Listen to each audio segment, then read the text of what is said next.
2 Coríntios, capítulo de número 5, verso de número 18 a 20. 2 Coríntios, segunda epístola de Paulo aos Coríntios, capítulo de número 5, verso 18 a 20.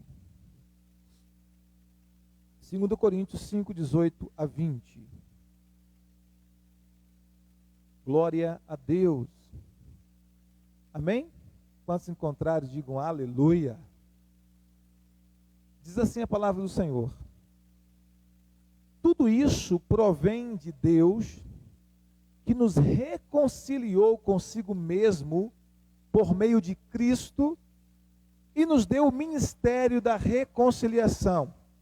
Ou seja, que Deus estava em Cristo reconciliando consigo o mundo e não levando em conta os pecados dos homens, e nos confiou a mensagem da reconciliação. Portanto, somos embaixadores de Cristo, como se Deus estivesse fazendo o seu apelo por nosso intermédio. Por amor de Cristo, suplicamos, reconcilie-se com Deus. Amém? Pai Santo, essa é a tua poderosa palavra. Oramos para que o Senhor fale ao nosso coração, através da tua palavra, de uma forma sobrenatural. Em nome de Jesus, que assim seja. Amém. Então, como eu disse, Deus nos deu uma missão, e a missão é um dos propósitos de Deus para a nossa vida, para a vida de cada cristão. Fomos criados também para a missão, amém? Para uma missão.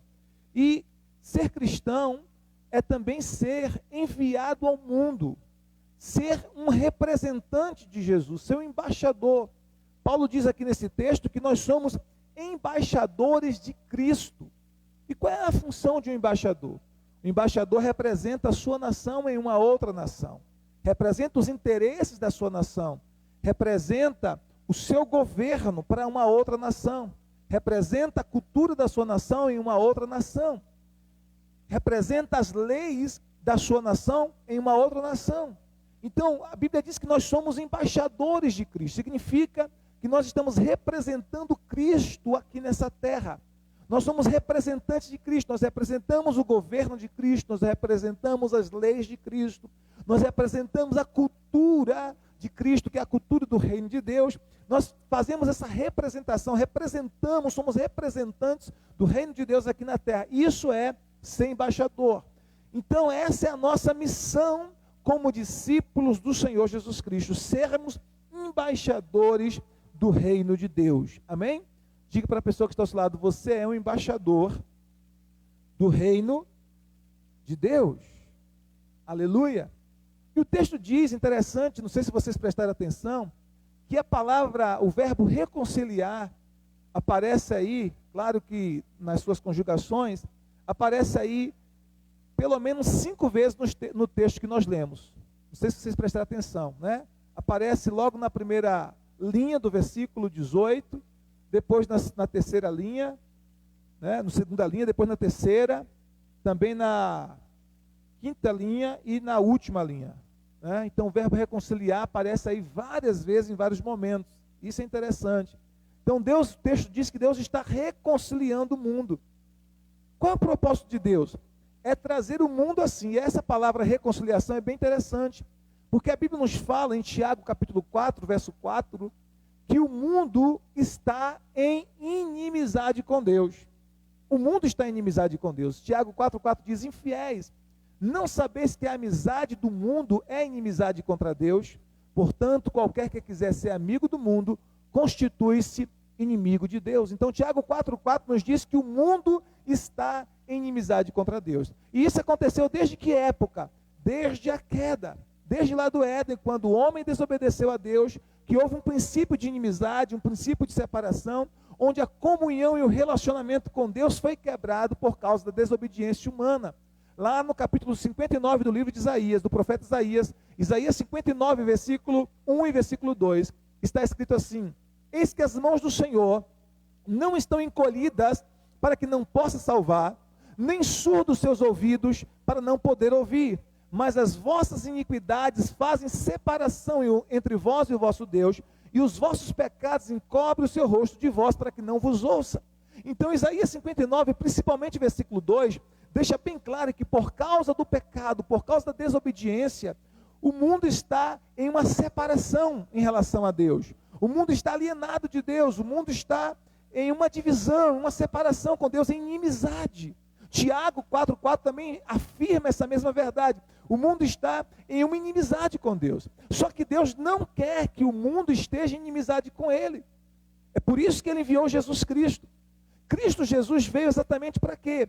Para morrer em nosso lugar, pagar a penalidade dos nossos pecados e nos reconciliar de novo ao Pai. E nos reconciliar de novo com Deus. Então Cristo veio exatamente para isso, para nos reconectar ao Pai, para nos reconciliar com o Pai.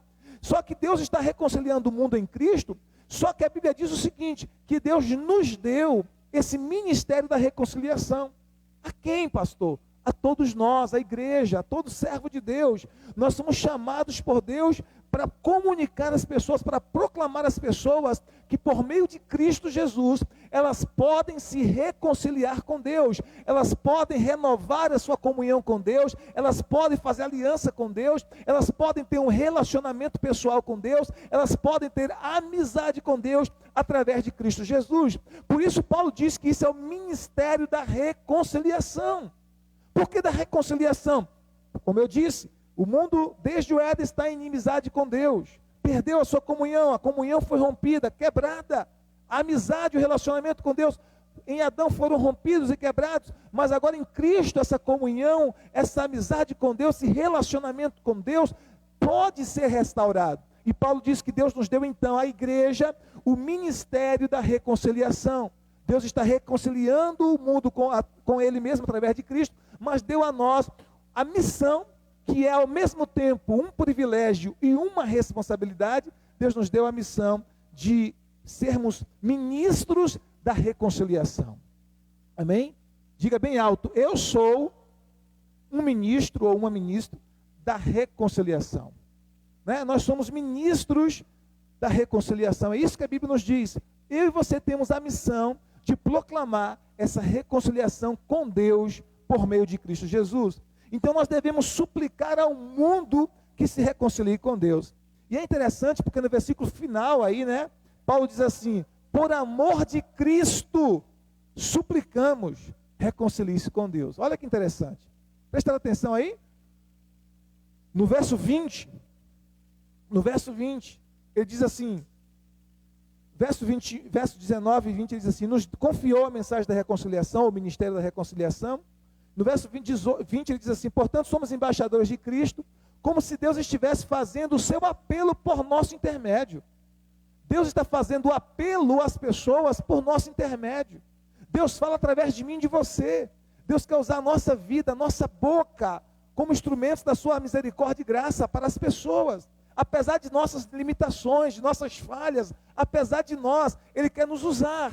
E aí o texto diz assim, que Ele nos deu o ministério da reconciliação. E aí Paulo termina o texto dizendo assim, por amor de Cristo, suplicamos, reconcilie-se com Deus. Por amor de Cristo, suplicamos, reconcilie-se com Deus. É um clamor, é um apelo urgente, que a igreja está fazendo para que as pessoas se reconciliem com Deus. É o mesmo apelo que a igreja faz lá no livro de Apocalipse, quando João diz assim, a igreja e a noiva dizem, vem. E quem tem sede, venha. E quem quiser, tome de graça da água da vida. É o mesmo convite que a igreja está fazendo. A igreja, né, que é a noiva, João diz, o Espírito e a noiva dizem, vem. Quem é noiva é a igreja.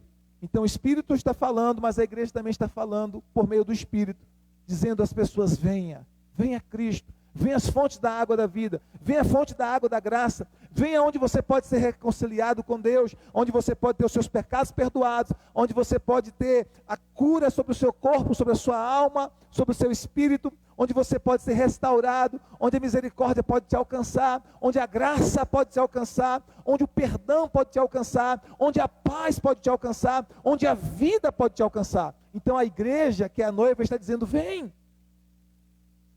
Então a mesma coisa que Paulo está dizendo aqui, Paulo está dizendo que Deus nos deu o ministério da reconciliação, ele está dizendo, por amor de Cristo vos suplicamos, por amor de Cristo vos suplicamos, reconcilie-se com Deus, reconcilie-se com Deus, reconcilie-se com Deus. É isso que Deus está falando através da sua igreja, clamando a todas as pessoas para que se reconciliem com Ele, amém? Então nós também devemos suplicar ao mundo que se reconciliem com Deus. Então nós somos embaixadores de Cristo, nós temos uma missão que Deus nos deu e nós precisamos cumprir essa missão. Olha o que a Bíblia nos diz em Atos, capítulo de número 1, verso 8. Atos capítulo 1, eu gostaria que você abrisse a sua Bíblia. Atos capítulo 1, versículo 8. Diz assim a palavra do nosso Senhor. Atos 1, verso 8. Atos 1, versículo de número 8. Aleluia, glória a Deus. Olha o que diz a palavra. Mas recebereis poder, ao descer sobre vós o Espírito Santo, e sereis minhas testemunhas, tanto em Jerusalém, como em toda a Judéia, e Samaria, e até os confins da terra. Mas recebereis poder, ao descer sobre vós o Espírito Santo, e sereis minhas testemunhas, tanto em Jerusalém, como em toda a Judéia, Samaria e até os confins da terra. Amém? Glória a Deus.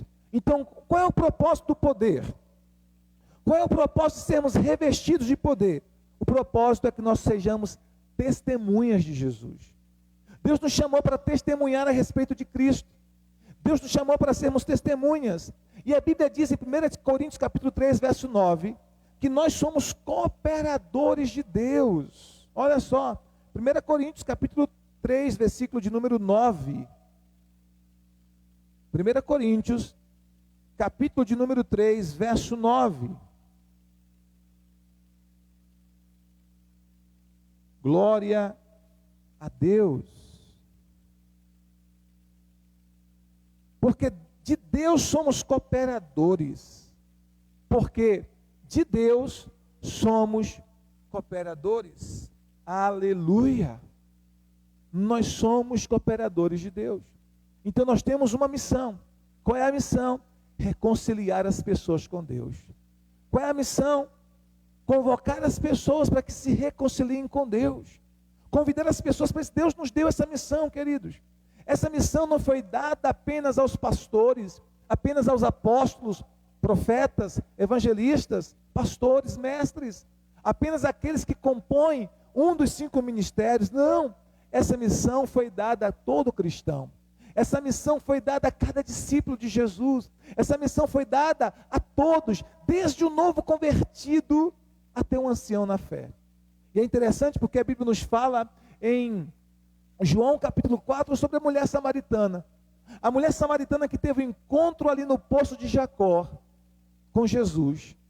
E aquela mulher foi poderosamente transformada naquele dia, quando teve aquele encontro com Jesus. A sua vida foi mudada, foi transformada. E aquela mulher tinha acabado de ter um encontro com Jesus, tinha acabado de ter a sua vida transformada, e ela sai daquele lugar, e ela vai a uma cidade, e ela testemunha uma cidade inteira, na cidade de Samaria, sobre Jesus, sobre Cristo, e ela então fala aquela cidade sobre Jesus, e a Bíblia diz que aquela cidade inteira veio a Jesus, veio ouvir a Cristo, por causa do testemunho daquela mulher, uma nova convertida. Então não há desculpa para nós, não há desculpa para nós, nós podemos ser sim, testemunhas de Jesus. Esse é o propósito do Espírito Santo vir sobre nós, esse é o propósito do poder do Espírito Santo. O texto diz, descerá sobre vós o Espírito Santo, ser-me-eis testemunhas, em Jerusalém, Judéia, Samaria, e até os confins da terra. O propósito de Deus nos outorgar o poder do seu Espírito Santo é para quê? Para que nós sejamos testemunhas, irmãos, testemunhas de Jesus, que nós possamos dar um testemunho de Cristo. Nós não podemos ter vergonha do nosso Senhor, pelo contrário, nós devemos testemunhar aquilo que Ele tem feito em nossas vidas, a sua misericórdia sobre nós, o seu amor sobre nós, a sua graça sobre nós, o seu perdão sobre nós, a sua paz sobre nós. Nós precisamos dar um testemunho disso, porque como o texto diz em 1 Coríntios 3,9, nós somos cooperadores de Deus. Amém? Nós somos cooperadores de Deus. Eu estava lendo um texto hoje que eu achei bem interessante, no capítulo 19 de Lucas, Lucas 19, 34, quando diz que Jesus mandou seus discípulos buscar um jumentinho para ele. Quem se lembra dessa passagem? E aí os discípulos perguntaram para Jesus: mestre, e quando nós estivermos pegando o jumentinho e as pessoas nos perguntarem, por que nós estamos fazendo isso? O que a gente deve fazer? Jesus disse assim: quando perguntarem a vocês, diga, o mestre, o Senhor precisa deles. E os discípulos foram. E eles estavam lá então desamarrando o jumentinho, aparentemente sem o consentimento do dono humano, porque o dono de todas as coisas é o Senhor. E aí, quando está desamarrando lá aquele jumentinho, alguém, epa, vocês estão fazendo o quê? E aí os discípulos disseram como Jesus instruiu: o Senhor precisa dele. O Senhor está precisando dele. Eu lendo esse texto hoje à tarde disse: uau, meu Deus, que interessante isso. Se até um jumentinho Jesus estava precisando dele, quanto mais de nós. Nós não somos piores do que um jumentinho. Algumas pessoas dizem assim: Deus não precisa de nós para nada. Não é verdade, Ele precisa. Para cumprir os seus propósitos. Deus precisa de nós para cumprir os seus propósitos. Assim como nós precisamos dele para paz, para libertação, nós precisamos dele para salvação, Ele também precisa de nós. Como assim? Ele precisa de nós para cumprir os seus propósitos através de nós. Jesus disse: fale para eles que o Senhor está precisando deles, está precisando do jumentinho. Se o Senhor precisava de um jumentinho para cumprir um propósito específico, é claro que o Senhor precisa de mim, de você, para cumprir um propósito específico, para cumprir a sua missão. Por exemplo, Ele poderia usar anjos para pregar o Evangelho, mas Ele decidiu que ia usar a mim e a você. Então Ele precisa de mim e de você para pregar o Evangelho. Porque se todos nós não pregarmos o Evangelho, se cada pessoa na igreja deixar de pregar o Evangelho, não vai ter como o Evangelho ser pregado, porque o Evangelho não será pregado por anjos nessa era, nessa dispensação, será pregado pela igreja. Amém, queridos? Então o Senhor precisa de nós. Então quando eu li aquele texto, eu disse: uau, se até um jumentinho o Senhor está dizendo, eu preciso dele, e eu sei que nós somos muito mais importantes do que jumentinhos, é claro que Ele precisa de nós também. E o Senhor está dizendo para mim e para você: eu preciso de você, eu quero usar você, eu preciso que você se disponha para que eu possa te usar, para cumprir a minha missão, para cumprir os meus propósitos. Nós somos as mãos de Jesus nessa terra. Jesus cura através de nossas mãos. Nós somos a boca de Jesus nessa terra. Jesus fala através de nossa boca. Nós somos os pés de Jesus nessa terra. Jesus vai aonde os nossos pés nos levam, porque aonde nós formos, nós somos os representantes de Cristo aqui nessa terra. Vocês entendem, queridos? Então nós precisamos entender isso. Nós somos esses cooperadores de Deus e Ele precisa de nós. Diga aleluia, glória a Deus. É uma cooperação, sinergia. Significa o quê? Deus age através de nós, nós estamos cooperando com Ele, nós estamos em uma sinergia com Deus. Ele atua através de nós, Ele opera através de nós. Nós não podemos fazer nada sem Ele, nada. Mas com Ele nós podemos fazer proezas. Com Ele nós podemos fazer coisas extraordinárias. Com Ele nós podemos fazer coisas grandiosas. Sem Ele nós não podemos fazer nada. Mas com Ele nós podemos fazer coisas grandiosas. Diga amém. Coisas extraordinárias. Agora nós precisamos entender, queridos, que o valor dessa missão é um valor eterno. Diga comigo, o valor da missão que Deus me deu é eterno. O valor da missão que Deus nos deu é eterno. Em Mateus capítulo 6, versículo 19 a 20, Jesus diz assim: não ajunteis tesouros na terra, onde a traça e a ferrugem a tudo consomem, onde os ladrões minam e roubam. Mas ajunteis tesouros aonde? No céu, onde as traças e as ferrugens não consomem, e onde os ladrões não minam nem roubam. Porque onde estiver o vosso tesouro, aí estará o teu coração. Olha o que Jesus está dizendo.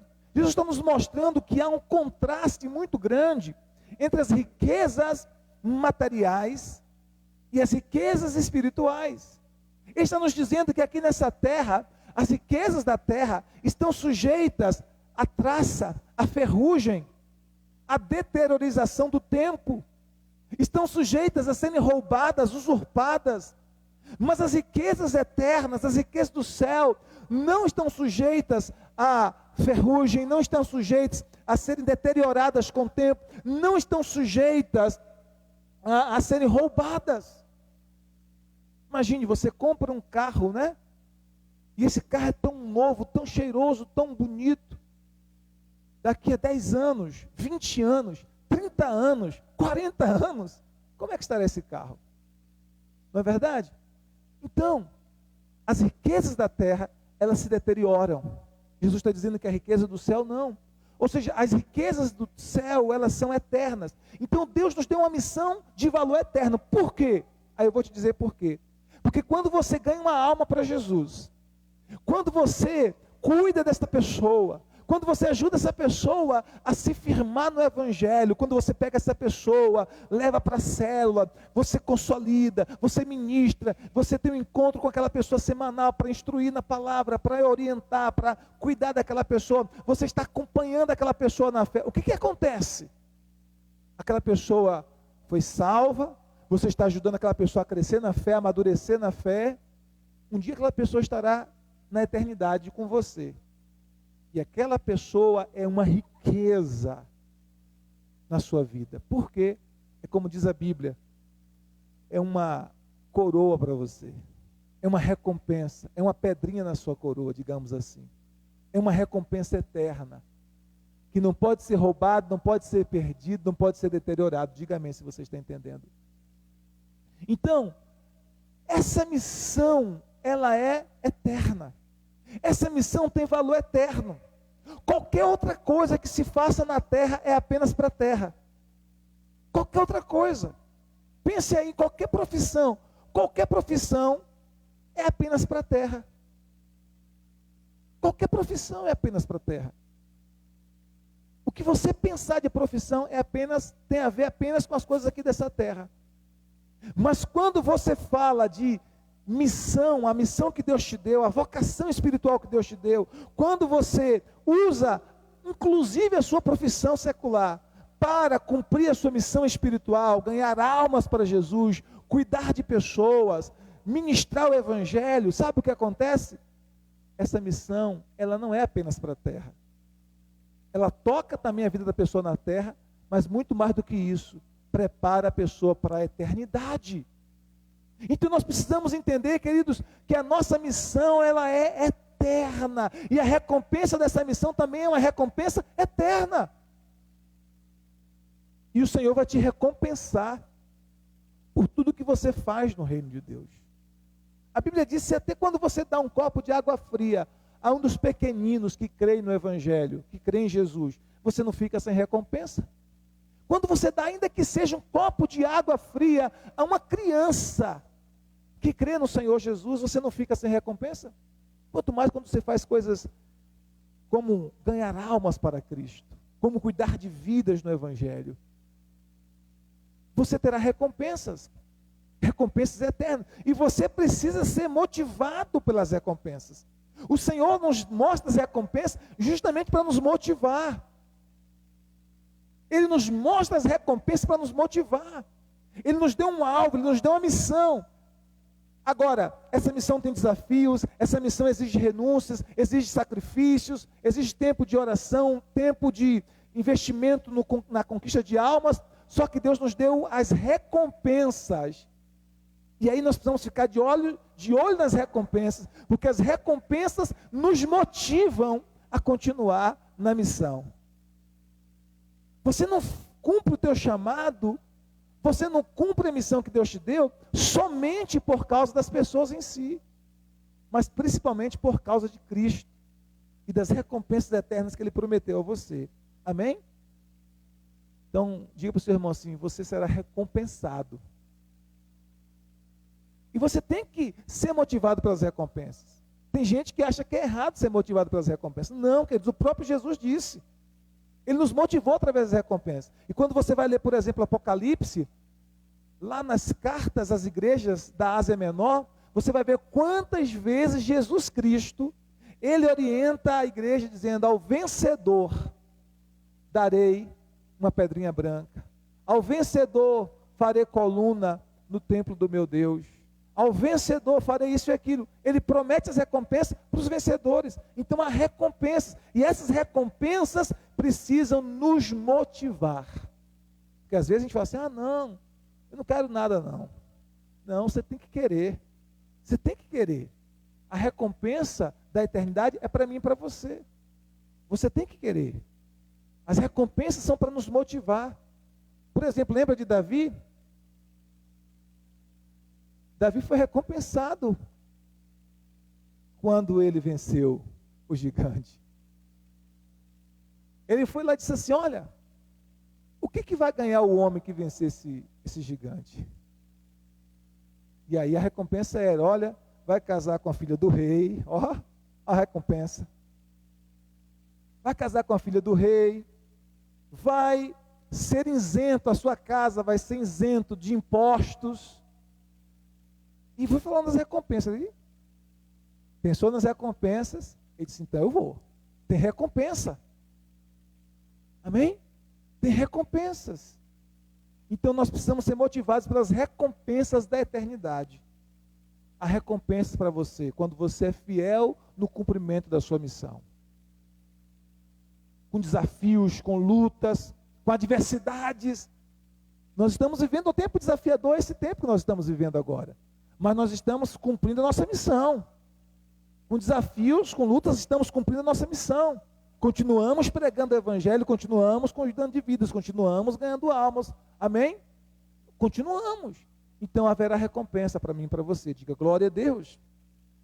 E nós precisamos entender, queridos, que no cronograma de Deus, o que importa é a conclusão da nossa tarefa em relação à volta de Cristo.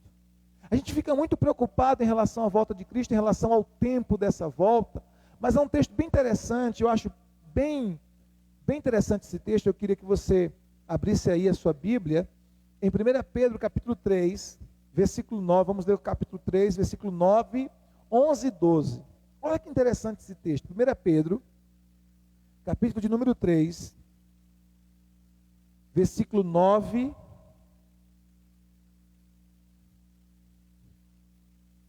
1 Pedro 3, 9, 11 e 12.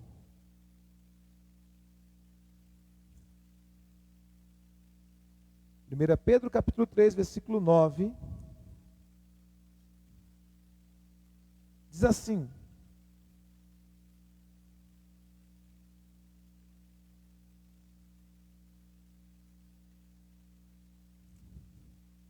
é 2 Pedro, tá?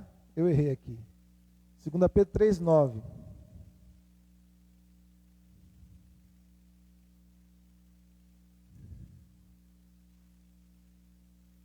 Acharam? Diga amém. Não retarda o Senhor a sua promessa, como alguns a julgam demorada. Pelo contrário, Ele é longânimo para convosco, não querendo que nenhum pereça, senão que todos cheguem ao arrependimento. Versículo 11 agora. Visto que estas coisas hão de ser assim desfeitas, deveis ser tais como os que vivem em santo procedimento e piedade. Agora olha o verso 12 que diz: esperando e apressando a vinda do dia de Deus, por causa do qual os céus incendiados serão desfeitos e os elementos abrasados se derreterão. Eu quero que você preste atenção no versículo 12, principalmente essa expressão que aparece aqui logo na primeira linha do verso 12. Esperando. Então eu preciso fazer o quê? Eu preciso esperar a volta de Jesus. Amém? Quantos estão esperando a volta de Cristo aqui? Nós estamos esperando a volta de Jesus. Essa é a promessa, que o nosso Senhor Jesus vai voltar, vai buscar a sua igreja, vai estabelecer o seu reino. Amém? É uma promessa. Então nós estamos esperando. Mas agora aparece uma outra expressão aqui bem interessante. O texto diz que além de esperar, nós devemos apressar a vinda do dia de Deus. Quer dizer que eu tenho uma participação ativa. Eu achei isso interessante. Quer dizer que nós, como igreja, nós temos uma participação ativa, porque além de esperar, eu posso apressar o dia da vinda de Jesus. Então significa que no cronograma de Deus, o que está relacionado com esse cronograma? Com a nossa tarefa cumprida. Porque não está, o que nos mostra esse texto, que não está relacionado com o tempo cronológico. Tipo assim, daqui a 100 anos, daqui a 10 anos, daqui a 1 ano, daqui a 2. Não é somente isso. Mas está relacionado com, eu estou cumprindo a minha tarefa, preparando, como Jesus mandou que fosse feito, para que ele, quando voltasse, estivesse do jeito que ele queria que estivesse. Então, como é que eu posso fazer isso? Existem várias maneiras que eu posso apressar a vinda do dia de Deus. Como diz o texto aqui. Além de esperar, eu tenho que apressar. Como é que eu posso fazer isso? Primeiro, eu posso orar. Jesus nos ensinou na oração do Pai Nosso. Nós falamos sobre isso domingo agora. Quem se lembra? Venha o teu reino. Então, eu posso apressar orando. Orando pela vinda de Deus, do Filho de Deus, orando pela volta de Jesus.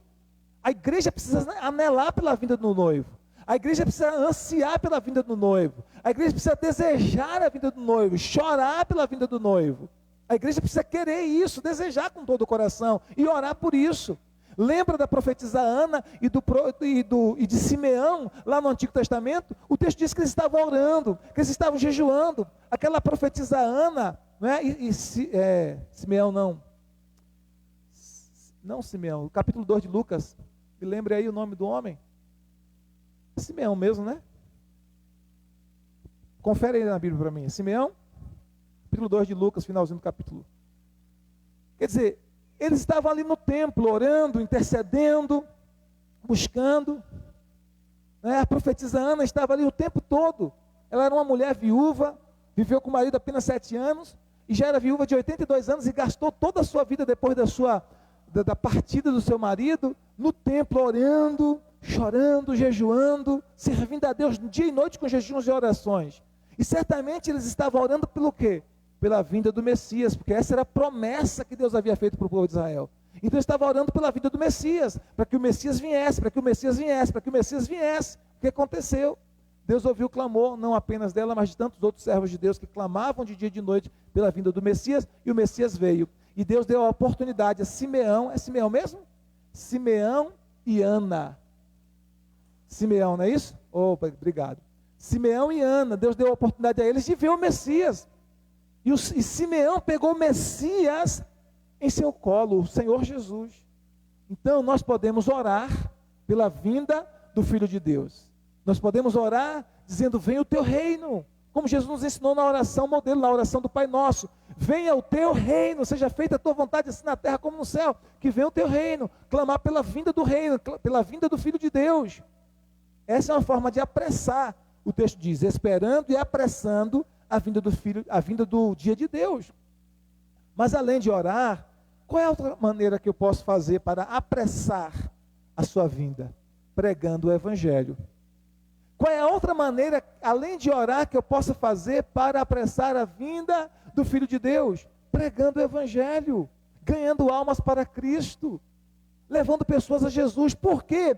Porque a Bíblia diz que Deus não tarda em sua promessa, mas é longânimo, porque Ele não quer que ninguém se perca, mas que todos cheguem ao pleno conhecimento da verdade. Por que Jesus ainda não veio? O texto é claro em dizer, Deus não quer que ninguém pereça, mas que todos cheguem ao conhecimento da verdade. Amém? Verso 9, não retarda o Senhor a sua promessa, como alguns a julgam demorada.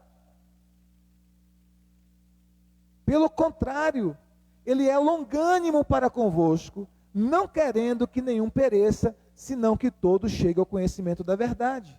E aí no verso 12 diz, esperando e apressando a vinda do dia de Deus. Então, por que Jesus não veio ainda? Ele é paciente, ele é longânimo.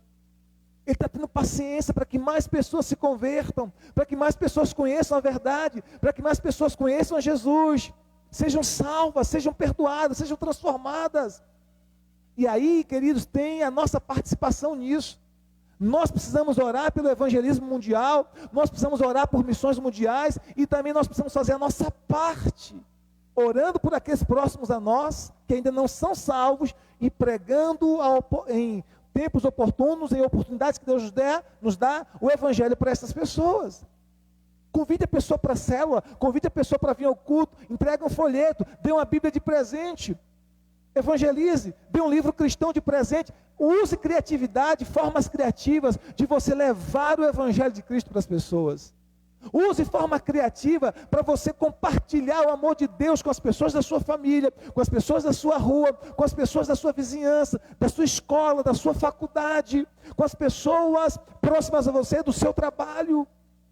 A sua missão é levar o máximo de pessoas que você puder para Cristo antes da volta de Jesus. É o máximo de pessoas que você puder. E nós estamos numa batalha, porque o reino de Deus está interessado na vida das pessoas, para o bem delas, para a salvação delas, para a libertação delas, para a cura delas. Mas o reino das trevas está interessado em destruir as pessoas, em enganar, em promover enganos e trazer destruição por meio do engano. Mas nós somos um instrumento de Deus para levar o evangelho a outras pessoas. Então, como é que nós podemos apressar a vinda de Deus, do Filho de Deus? Como? Orando por isso, desejando no nosso coração e orando por isso constantemente. Você ora pela volta de Jesus? Perdão. Você ora pela volta de Jesus? Você clama pela volta de Jesus? Você chora diante de Deus pela volta de Cristo? Da mesma forma que você chora em oração por outros motivos pessoais? Jesus disse, venha o teu reino. Jesus disse, quando vocês orarem, digam, venha o teu reino. Venha o teu reino. Mas além disso, nós podemos pregar o evangelho. Por isso que a Bíblia nos fala lá em Mateus capítulo 24, verso 14. Vamos ver? Mateus 24, 14.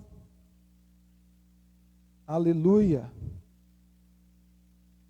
Mateus 24, 14. E será pregado este evangelho do reino por todo o mundo, para testemunho a todas as nações, então virá o fim. E será pregado este evangelho do reino por todo o mundo, para testemunho a todas as nações, então virá o fim. Então nós precisamos pregar o evangelho, queridos.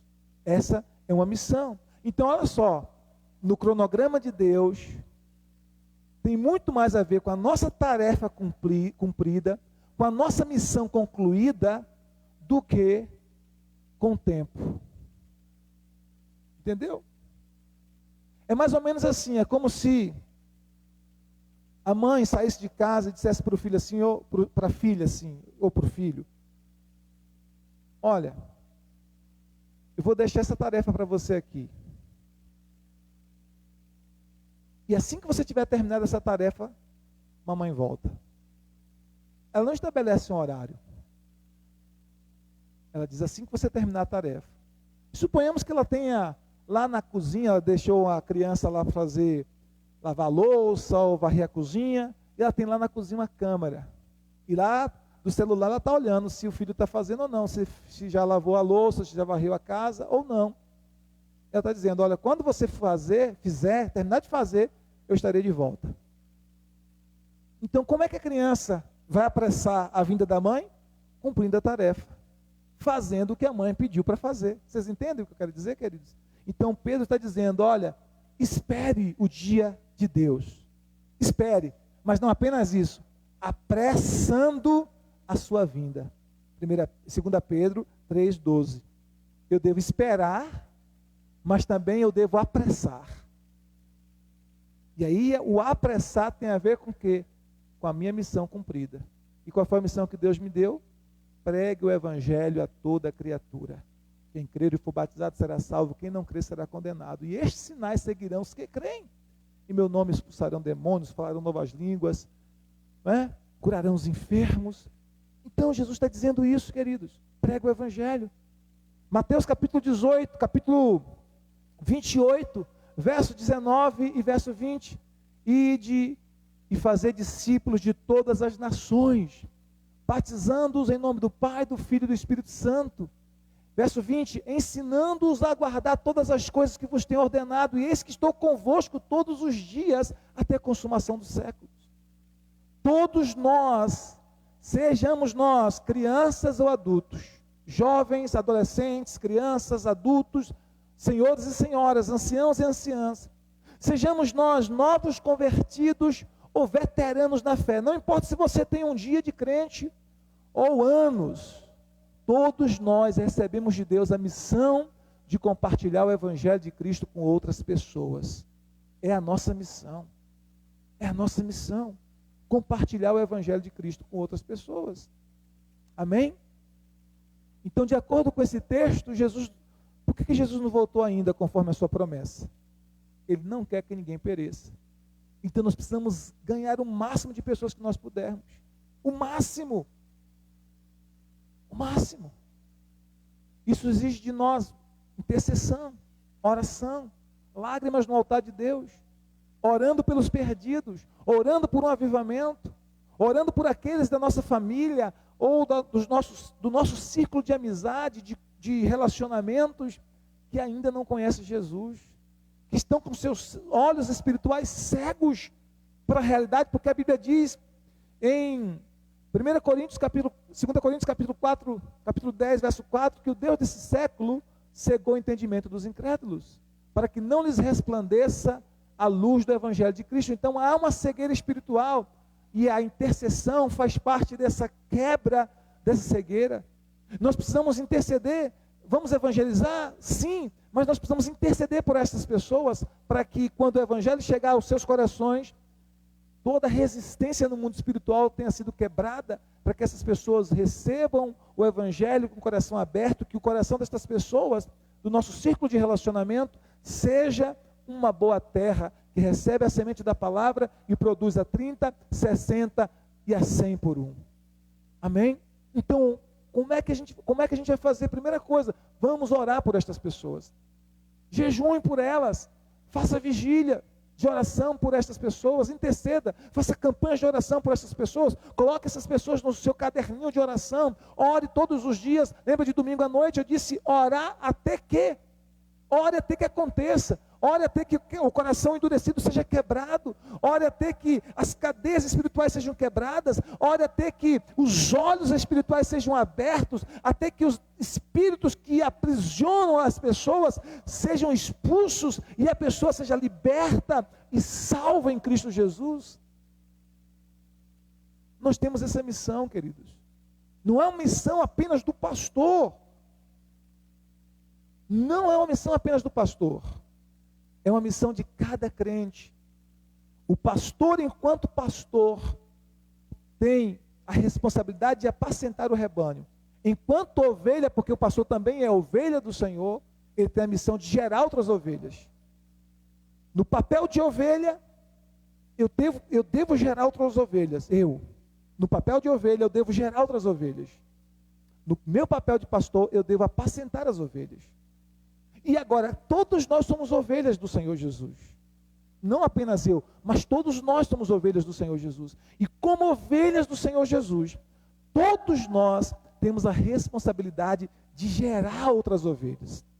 Todos nós temos a responsabilidade de gerar outras ovelhas. Então nós não podemos esquecer que essa foi a missão que Deus nos deu. Amém? Você está entendendo? Diga glória a Deus. Como é que nós podemos então apressar a volta de Jesus? Pregando o Evangelho. Essa é uma maneira de apressarmos a volta de Jesus, pregando o Evangelho. Vai exigir de nossa parte renúncia? Com certeza. Vai haver necessidade de renúncias, de sacrifícios? Com certeza. Eu queria ler com você um texto bem interessante, que fala das renúncias que o chamado, que o ministério, todos nós temos um chamado e um ministério. Outra coisa que as pessoas, principalmente religiosas, acham que só os líderes que estão à frente é que estão aptos a exercer o chamado ministério. Não, o ministério é para todos. O chamado é para todos. Todos receberam um chamado em um ministério específico. E são diferentes ministérios para cada um de nós. Mas Lucas 9, queria que você abrisse aí, nos mostra algumas renúncias que o nosso chamado exige. Olha só, Lucas 9, a partir do verso 57. Lucas 9, verso 57. Diz assim: indo eles caminho afora, alguém lhe disse: seguir-te-ei para onde quer que fores. Mas Jesus lhe respondeu: as raposas têm seus covis, e as aves do céu ninhos, mas o Filho do Homem não tem onde reclinar a cabeça. Verso 59. A outro disse Jesus: segue-me. Ele, porém, respondeu: permite-me ir primeiro sepultar o meu pai. Mas Jesus insistiu: deixa aos mortos o sepultar os seus próprios mortos. Tu, porém, vai e prega o reino de Deus. Outro lhe disse: seguir-te-ei, Senhor. Deixa-me primeiro despedir-me dos de minha casa. Mas Jesus lhe replicou: ninguém que, tendo posto a mão no arado, olha para trás, é apto para o reino de Deus. Oh, meus irmãos, parece que Jesus é bem duro aqui, né? Um chega logo todo aberto, dizendo assim: eu vou te seguir para onde quer que o Senhor for. Jesus diz: olha, as raposas têm covis, as árvores do céu têm um ninho, mas o Filho do Homem não tem onde reclinar a cabeça. Ele está dizendo: se você quer me seguir e quer fazer realmente o chamado, você vai ter que aprender a viver por fé e vai ter que aprender a depender de mim para tudo na sua vida. Amém? Primeira renúncia é aprender a depender do Senhor. Glória a Deus. Aí chega outro e diz: olha, eu vou te seguir, mas deixa primeiro eu sepultar o meu pai. Não é que o pai dele já estava morto naquele momento, exato momento. É que ele queria esperar o pai envelhecer, morrer, sepultar. Depois que tivesse tudo, né? Ele ia seguir Jesus e cumprir o chamado. Jesus disse: segue-me e deixe os mortos sepultarem os mortos. Aqueles que são mortos espiritualmente, sepultarem aqueles que são mortos fisicamente. Aí outra pessoa diz assim: eu vou te seguir, mas deixa primeiro me despedir dos da minha casa. Jesus diz: qualquer que coloca a mão no arado e olha para trás, não é apto para o reino de Deus. Não é apto para o reino de Deus. Jesus usa uma ilustração de algo bem corriqueiro do dia a dia, né? Que era o arado. Se estivesse arando a terra ali, com um boi puxando o arado e ele segurando ali, e ele ficasse olhando para trás enquanto estava arando a terra, ele poderia se acidentar feio. Enquanto estivesse arando a terra ali, o boi puxando aquele arado de tração animal, ele tinha que estar ali guiando o arado, olhando para frente, com atenção, com disciplina. Porque se ele ficasse no arado, olhando para trás, ele ia se acidentar de forma terrível. Jesus usa isso para o reino. Ele diz assim: qualquer que colocou a mão no arado, é o chamado, é a missão que Deus nos deu, e fica olhando para trás, sem querer estar focado no alvo, no objetivo, fica olhando para trás, não é apto para o reino. E em uma outra passagem Jesus disse assim: lembrai-vos da mulher de Ló. O que aconteceu com a mulher de Ló? O coração estava em Sodoma, na saída de Sodoma, ficou olhando para trás, e diz o texto bíblico que se converteu numa estátua de sal. Então significa que o ministério, o chamado, a missão que Deus nos deu, exige renúncia, sim. Mas toda renúncia que nós fizermos por amor ao reino de Deus, trará recompensas. Toda renúncia que nós fizermos por amor ao reino de Deus, trará recompensas. Lembra daquele texto em que Pedro diz assim para Jesus: Senhor, nós deixamos tudo que te seguimos, o que será de nós? Jesus disse: olha, Pedro, todo aquele que tiver deixado casa, campos, pai, mãe, irmãos, ou qualquer outra coisa, né? Por amor de mim, do evangelho, receberá 100 vezes mais nessa terra, com perseguição, e na vida futura, a vida eterna. Então Jesus está mostrando que haverá recompensa. Tudo que você deixa por amor do reino de Deus vai ter recompensa. Tudo que você deixa por causa do reino de Deus vai ter recompensa. Então, há renúncias no chamado, em cumprir a missão, seja a missão que Deus te deu. Qual for a renúncia em cumprir a missão, sim, você vai ter que renunciar a algumas coisas. Mas haverá recompensa. Amém? Haverá recompensas. Glória a Deus. Você tem que entender que a missão é a sua própria vida, queridos. E Deus nos deu uma forma de alcançar almas. Deus nos deu uma forma muito preciosa de cumprir a nossa missão. De uma forma bem específica aqui no Ministério Shalom. São as células. Células. Né? As células são essas ferramentas espirituais para que nós possamos ganhar almas, para que nós possamos cuidar de vidas, consolidar, para que nós possamos acompanhar pessoas, né, para que nós tenhamos comunhão num pequeno grupo de irmãos, entre 5 a 15 pessoas, cuidando, convidando novas pessoas para fazer parte da célula, evangelizando através da célula de forma muito leve e eficaz. Então a célula é esse instrumento, essa ferramenta que Deus nos deu, como igreja local, que nos permite cumprir a nossa missão de ganhar almas e cuidar de vidas. Amém? Então nós podemos fazer isso para a glória de Deus, ter esse testemunho poderoso. O que a gente vai falar na célula? O que a gente vai falar?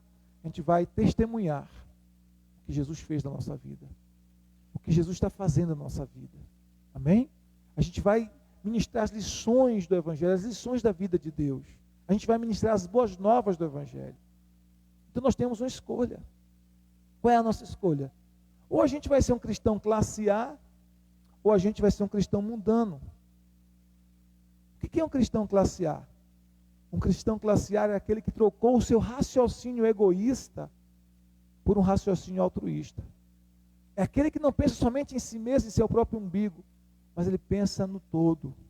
Ele pensa na restauração de vidas, na libertação de almas, na libertação de pessoas. É aquele que deixou de raciocinar de forma restrita e passa a raciocinar de forma global, pensando no mundo, porque o campo é o mundo. Amém? O cristão classe A é aquele que substitui o pensamento imediatista pelo pensamento da perspectiva eterna. Porque o cristão mundano só pensa no aqui e no agora. O cristão classe A, ele pensa na eternidade. Ele sabe que existem recompensas que ele só vai receber na eternidade. Amém? É aquele que parou de pensar em dar desculpas e começou a pensar em formas criativas para cumprir o compromisso, para cumprir a missão.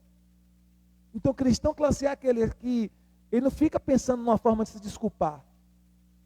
Ele está pensando numa forma criativa de cumprir a sua missão, de cumprir o seu propósito. Amém, queridos?